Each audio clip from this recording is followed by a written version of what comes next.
osprey, ibises. You get it? When God creates fish, is it just a bunch of guppies? No. There's sharks, there's salmon, there's silver dollars, there's kissing fish, clownfish, starfish, octopi, cuttlefish, crabs, seahorses. You get it? Yeah. Shrimp. See, one thing God is not. If you know nothing about God, know this. He's not boring. He is not boring. Any God that creates the platypus cannot be boring. And here's another thing. He has a sense of humor. Put a duck bill on a beaver and have it lay eggs. Right? Now you've got the platypus. Who would have come up with that crazy idea, huh? Right? Not only is God not boring, he has this beautiful variety. Have you seen some of these birds? They're beautiful. All of them. The sea creatures, beautiful. You know? Even the sharks. Even the scary ones. You know what I mean? I mean, he's not dull. It's such variety. It's unbelievable. Talking bird. Parrots, yeah. Gloria. So you get this, and again, this goes with what I was talking about earlier in our meditation. We think of just a little. We think of God too little when we just want, just give me a little, just give me the meager crumbs. No. You just don't know God. You don't know Him. When God does something, He goes all out. I mean all out.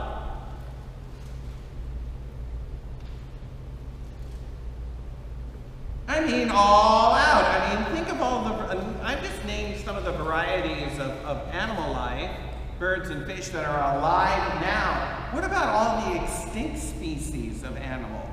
The dinosaurs, and all of the earlier forms of life that existed that are no longer alive today. You realize God created all of those, right? You are aware of this, right? Right.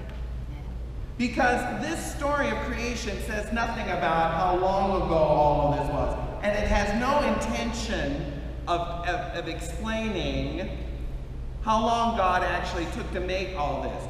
In this reporter's opinion, God made everything all at once. Just boom. But the way that He told it to us is in this form so that we could understand it better. I think God let life exist on earth for millions of years before He got around to creating it. I think He would enjoy all of the dinosaurs and stuff for millions of years. Why not? It's God's universe, isn't it? Isn't it? Yes. It's not for you. Well, I want to see some dinosaurs. Well, ain't that just too bad, huh? Maybe when you get to heaven, God will make you a few. Have your own Jurassic Park. Are you happy? I mean, honestly. You see, it's God's universe, and I think that He just took the time to enjoy it.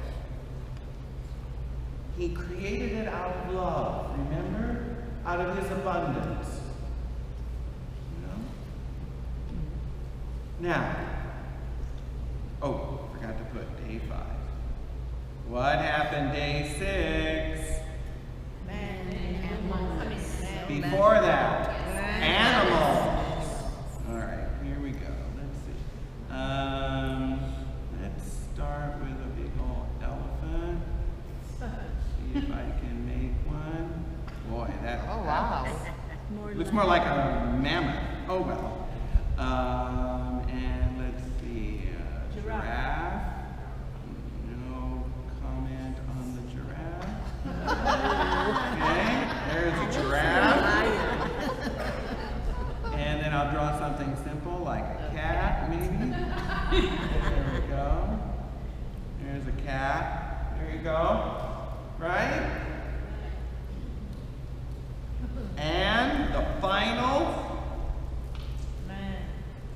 Man and Woman. woman. There is it.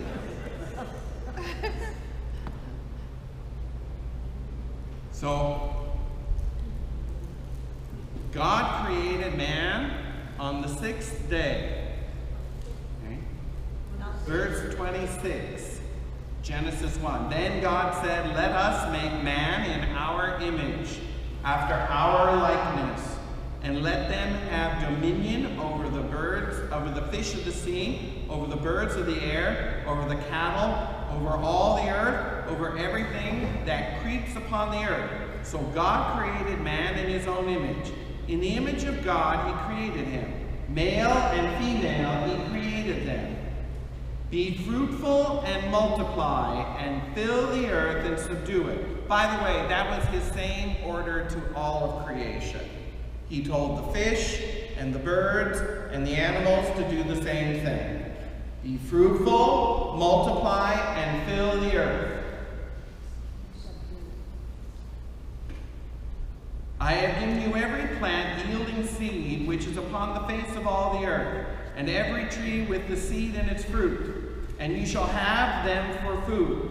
And to every beast of the field, and to every bird of the air, and to everything that creeps on the earth, everything that has breath of life, I have given you every green plant for food. And it was so.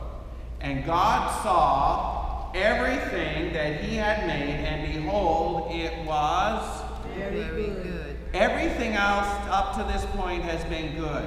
Good, good, good, good. But when he created man and woman and looked at all of creation, you know what he said? Very good. Very good. That's it shows that how much God loved us. Yes. He's happy created. Yes. Very much. Remember, we were created out of the love that God has. There was Every day was good, but the last day when he raised up, it was very good. Very good. Yes. It's just like a father see the son home and do something for him. It's good. Yes. The joy in this verse, it was very good. Very good. Yes. That's important to note. And God has not been remiss in that. It's still, I would still argue it's very good. I would argue that every creation since then has been very good. Chapter 2. Oh my gosh, we finished the whole chapter of Genesis. I don't believe it. And I'm just stunned myself. Chapter 2, verse 1. Thus the heavens and the earth were finished, and all the host of them. And on the 7th day God finished his work which he had done. And he rested on the 7th day from all his work which he had done. So God blessed the 7th day and hallowed it, because on it God rested from all his work which he had done in creation. So what I want you to see in this is that when it's all done, after the formlessness and void of the creation, on the 7th day, he crowns it with what is known as the Sabbath rest. Now, God rested because he was tired. I mean, after creating all of the universe, man, I'd be beat myself, right? He wasn't tired. No. Well, why does it say he rested? I mean, I just read it. I mean, are you deaf? He said he must have been tired. No? What does it mean? I'll tell you what it means. God set a precedent by which we were to follow. That's what he was doing. What do you mean? Because he worked for 6 days and stopped and blessed it, we are to work for 6 days and stop and give glory to God. You say, well, Chip, that's nice. You're just making that up. O ye of little faith, why do you doubt me, O foolish mortals? Turn to the book of Exodus, second book in the Bible, chapter 20.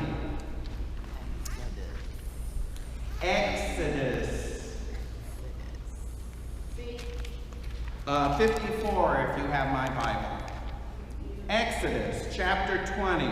You should know what this chapter is when I just say it. What is it? The Ten Commandments. Yes, that's where you can find one of the 2 versions of the Ten Commandments. You should know that. Exodus 20. Verse 8. Remember the Sabbath day to keep it holy. Oh yeah, that's one of the commandments. 3rd commandment, right? Why should we do this? Read on. 6 days you shall labor and do your work, but the 7th day is a Sabbath to the Lord. In it you shall do no work. You or your son or your daughter, your maidservant, your manservant, or your cattle, or the sojourner who's within your gates. Why? For in 6 days the Lord made heaven and earth, the sea, and all that is in them, and rested the 7th day. Therefore the Lord blessed the Sabbath day and hallowed it. Do you see how it's embedded in the 10 Commandments? This is why we have the creation story the way that we do, is so that we can emulate God. That's what God was trying to teach the Jewish people. You see, think of it as a giant game of Simon Says. God works for 6 days and stop. What do you do? Work for 6 days and stop. Only 5 days. Monday through Friday. God loves all of humanity. What should you do? Love. Love all of humanity. You get it? It's a game of Simon Says. That's what God is trying to teach us in this story of creation. Look, I work for 6 days and stop. You do it too. This is how God is training us to be like Him. And He wants the animals to rest as well. Yes, you notice that as well. All of creation is to, and what was the purpose of the Sabbath? Just to lay back and watch Monday night football? Or Saturday night football? Is that it? Worship God. That's it. And I've got news for you, my brothers and sisters. It began with Adam and Eve. Do you understand that? God made this rest, this Sabbath rest, after He created Adam and Eve. He blessed it and He told them to do this. Now, I don't know how long Adam and Eve stayed in the Garden of Eden, but I'll guarantee you this. If it was more than a week, I guarantee you they followed this. They guarded and protected the garden, and on that one day, they gave glory back to God and stopped whatever they were doing. It was just how it is. Okay? And so after sin got into the picture, God had to retrain everyone. You weren't meant to live in slavish labor without rest. And the rest isn't so that it has a physical need. I mean, you need physical rest. But it's to focus on your real work, which is what? To love God above all things. Because He gave us all things, including life. And if you're constantly working from day until night, and all that you're doing is getting up and working and then going home and having a beer and then falling asleep and getting up and doing it, constantly, 7 days, no rest, you cannot think about God. You understand that? And you can't know that it's good because every time God did something, he said, and he saw that it was good. So when we labor, we have to have a moment to survey it and say, well done, that's good. Yes, very good. She said that in this time when we also need a time to look at our labor and to see that what we have done is good. That it is not just mindless drollery, that it is not pointless, that it is, and I'm thinking of, in our modern times, we have far more leisure at our disposal than probably any period of human history. You do realize that. For the most of human history, people belabored all of there was no such thing as retirement. Okay? And I'm not talking about the slaves of history, which there have been many. Okay? The Egyptian pharaohs, the Mesopotamian kings, the Romans. You realize the Roman Empire was 2/3 slave.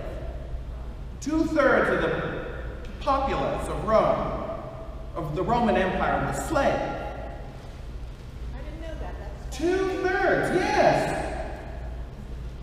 2/3. And guess what? They didn't get a Sunday off.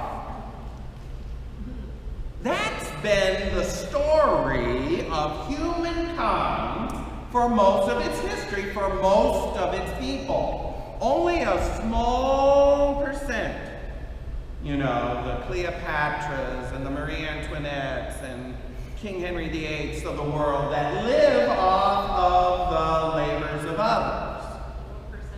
1%. Yeah, you're 1% in world history. That has been a very small percent, the pharaohs of the, you get my point, right? It's only been in real modern times, I would argue in the, early 20th century, that even an 8-hour a day